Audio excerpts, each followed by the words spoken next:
didukung oleh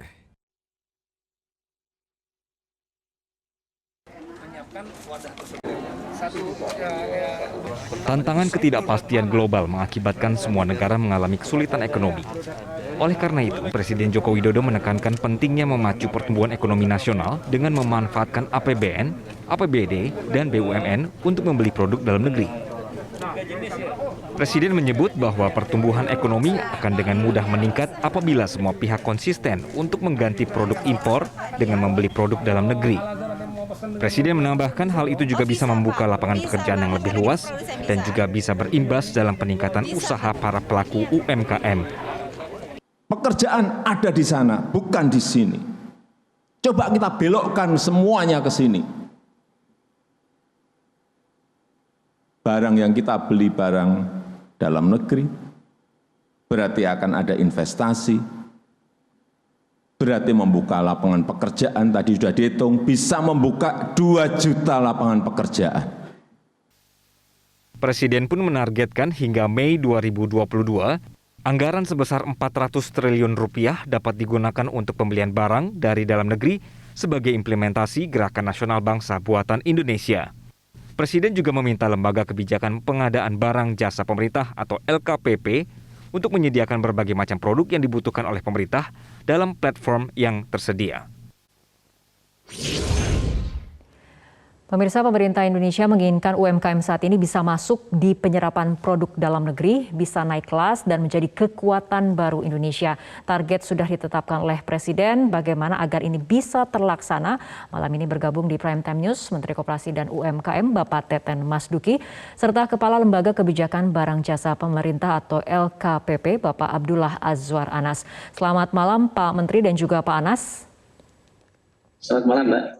Baik, kita akan awali perbincangan dari Pak Menteri terlebih dahulu. Pak Menteri, bagaimana potensi pengadaan barang dan jasa pemerintah yang dapat dimanfaatkan oleh UMKM?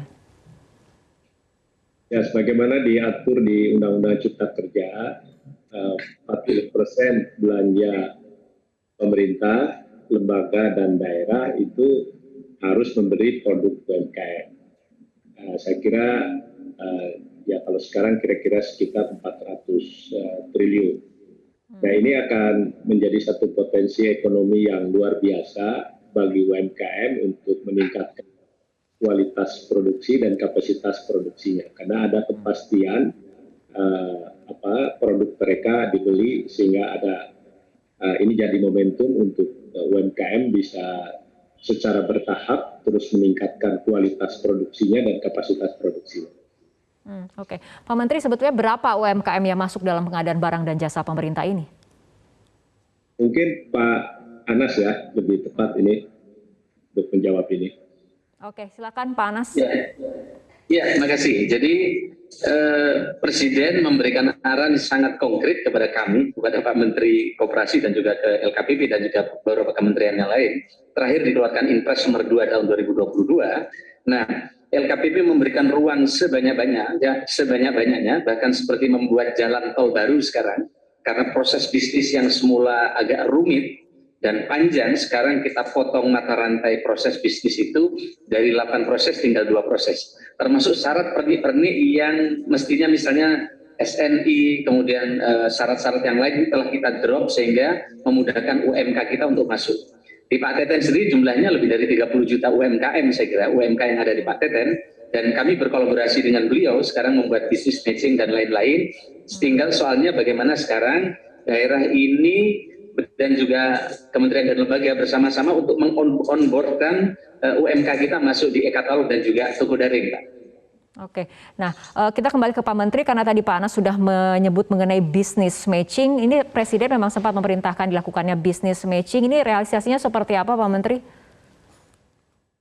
Ya, business matching ini kan upaya untuk mempertemukan UMKM dengan kementerian, lembaga, dan daerah.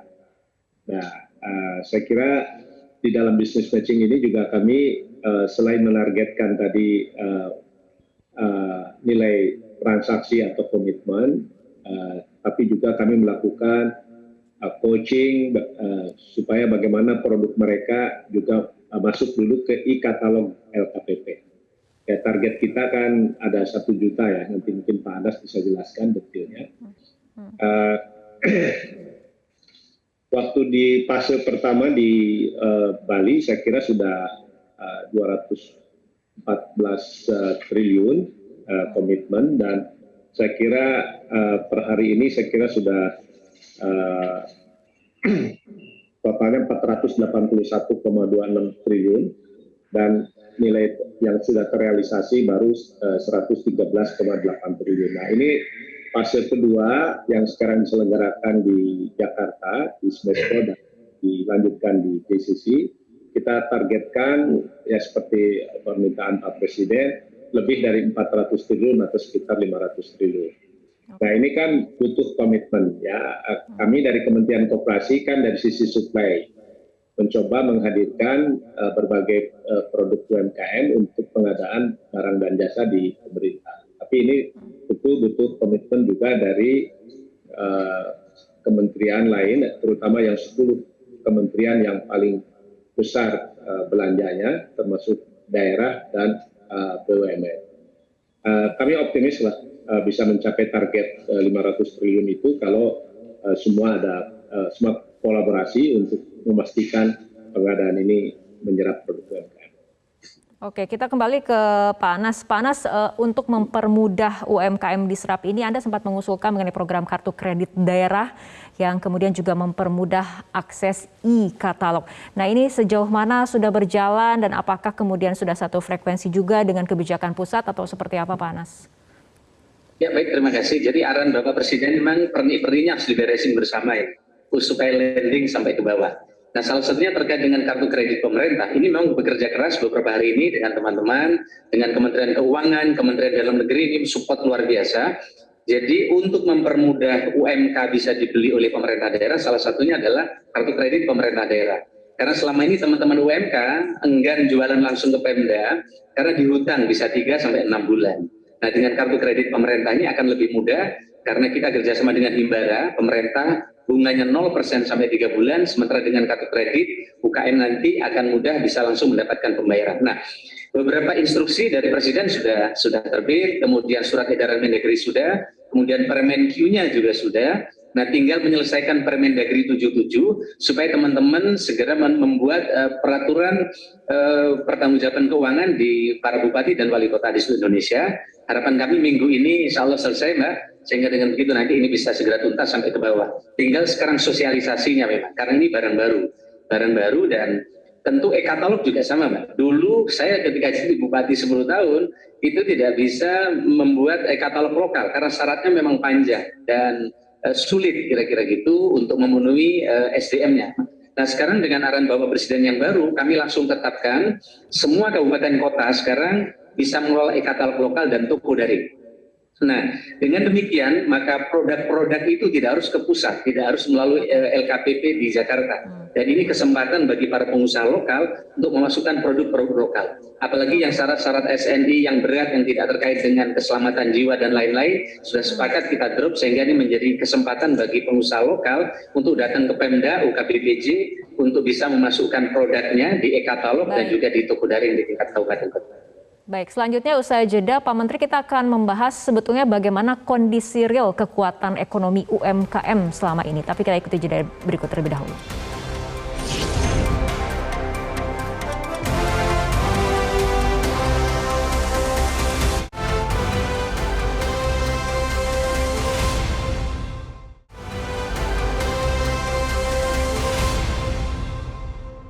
Didukung oleh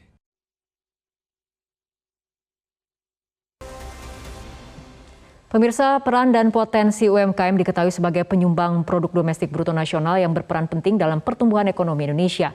Namun sejumlah tantangan masih dihadapi oleh para pelaku UMKM. Pemerintah terus berkomitmen mendukung agar UMKM semakin tangguh dan bisa naik kelas. Komitmen ini dapat dilihat melalui berbagai pelatihan, pembiayaan, hingga regulasi pemerintah yang berpihak kepada UMKM. Hal itu dilakukan karena UMKM memiliki peran yang sangat besar bagi perekonomian nasional. Hingga Maret 2021, tercatat ada sebanyak 64,2 juta pelaku UMKM di Indonesia dengan kontribusi terhadap produk domestik bruto sebesar 61,7% atau senilai 8.573 triliun rupiah. UMKM juga mampu menyerap 97% tenaga kerja dari total angkatan kerja dan mampu menghimpun hingga 60,42% dari total investasi di Indonesia. Dengan banyaknya jumlah UMKM di Indonesia, tidak heran jika UMKM merupakan penopang pertumbuhan ekonomi nasional. Hal ini karena UMKM memiliki siklus transaksi yang cepat dan produknya pun cenderung berhubungan langsung dengan kebutuhan utama masyarakat. Namun, walaupun perkembangan UMKM terus meningkat, pelaku UMKM seringkali menghadapi sejumlah tantangan, salah satunya dari segi pendanaan. Hanya 19% UMKM yang mendapatkan pembiayaan perbankan. Tantangan lain yang juga dihadapi adalah perkembangan teknologi yang begitu pesat. Oleh karena itu, penting bagi UMKM untuk mulai melakukan transportasi digital. Pemirsa, kita akan kembali lanjutkan perbincangan. Pak Menteri, sebetulnya kondisi real kekuatan ekonomi UMKM selama ini seperti apa? Ya, sebenarnya kalau kita mau lihat datanya, 99,9 pelaku usaha di Indonesia kan UMKM dengan kontribusi terhadap PDB hampir 61%, dan terutama yang paling luar biasa itu 97% lapangan kerja kita itu disediakan oleh UMKM, terutama yang mikro. Nah, padahal UMKM kita itu hanya mengakses 19,8% kredit perbankan. Jadi yang besar itu hanya menyediakan, dengan ASN itu hanya menyediakan 3%. Nah, cuma selama ini kita kurang memperhitungkan kekuatan ekonomi UMKM ini. Jadi kebijakan selama ini lebih banyak menempatkan UMKM sebagai buffer ekonomi nasional, bukan tulang punggung. Ya. Nah, ini pemerintah sekarang sedang mengubah, bahkan dari krisis ke krisis kan kita pahami bahwa penyelamat krisis itu adalah UMKM. Okay. Nah, karena itu sekarang pemerintah telah mengubah pendekatannya, bukan lagi melihat UMKM hanya untuk ekonomi subsisten, ekonomi hanya untuk memenuhi kebutuhan keluarga, tapi kita ingin menjadi backbone ekonomi. Karena itu maka Pak Presiden sekarang sudah menaikkan porsi kredit perbankan untuk UMKM itu secara bertahap menjadi 30% di 2024. Nah, ini saya kira momentum yang baik, karena selama ini pembiayaan untuk UMKM hanya untuk modal kerja, ya. Jadi hanya untuk survival aja. Nah, untuk kepentingan misalnya mengembangkan kapasitas usaha, ya, investasi di peralatan, misalnya produksi yang lebih modern, yang lebih canggih, supaya kualitasnya lebih baik, itu hampir tidak bisa dilakukan. Okay. Nah, ini perlu dukungan kebijakan. Nah, di sisi lain kan juga akses pasarnya juga sekarang dengan belanja pemerintah 40% dan dengan nilai sekitar 400 triliun, ini kan luar biasa. Ya. Di samping itu juga di Undang-Undang Cipta Kerja, seluruh ekosistem pengembangan UMKM, mulai dari akses pembiayaan, perizinan, akses pasar ini dipermudah sekarang. Jadi ini saya kira momentum untuk UMKM menjadi tadi tulang punggung perekonomian nasional, bukan lagi sebagai buffer ekonomi nasional. Oke, Pak Anas, mengenai akses terhadap produk UMKM ini bagaimana meyakinkan lembaga pemerintah untuk mau memilih barang UMKM sedangkan ada standarisasi produk yang dipakai ataupun standarisasi produk yang akan dibeli? Baik, terima kasih. Jadi Mbak, memang ini perlu afirmasi kebijakan ya, dan Presiden telah memerintahkan dengan tegas kepada kami untuk memberikan ruang seluas-luasnya UKM naik ke e-katalog dan juga bisa dibelanja pemerintah. Bahkan Presiden ketika kami dipanggil oleh beliau di istana menyampaikan dulu Cina itu produk dalam negerinya tidak bagus, tapi dibeli.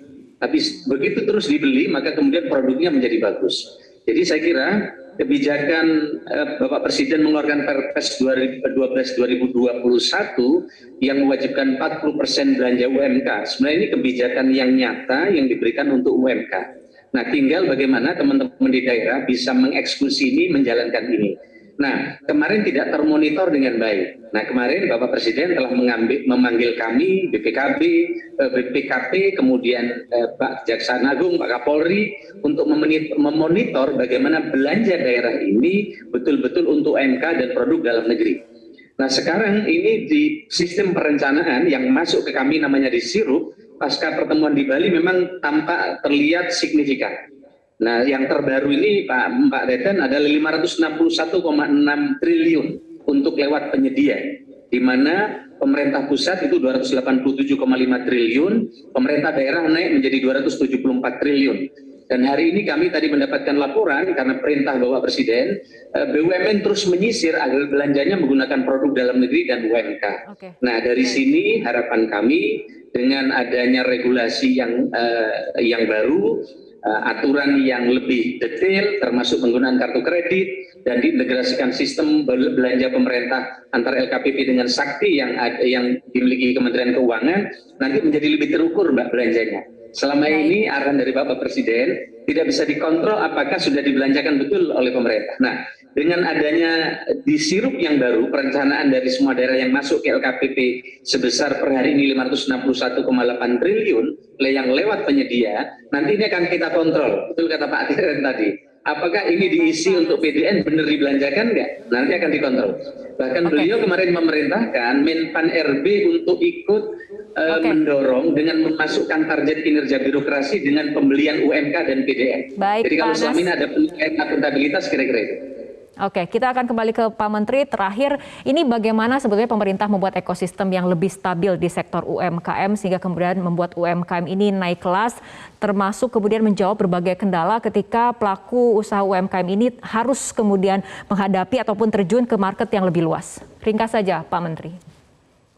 Ya, kalau dari segi legal framework-nya kan berbagai ekosistem yang dibutuhkan untuk pengembangan UMKM naik kelas itu sudah ada di Undang-Undang Cipta Kerja. Nah, sekarang tinggal implementasinya. Dan memang saya kira untuk UMKM ini perlu pendampingan terus-menerus. Karena itu kami sekarang bekerja sama dengan para inkubator, ya, dengan ekosistem digital juga untuk mendorong UMKM masuk ke market online supaya mereka bisa masuk ke pasar yang lebih luas, termasuk tadi lewat pengadaan digital di pemerintah.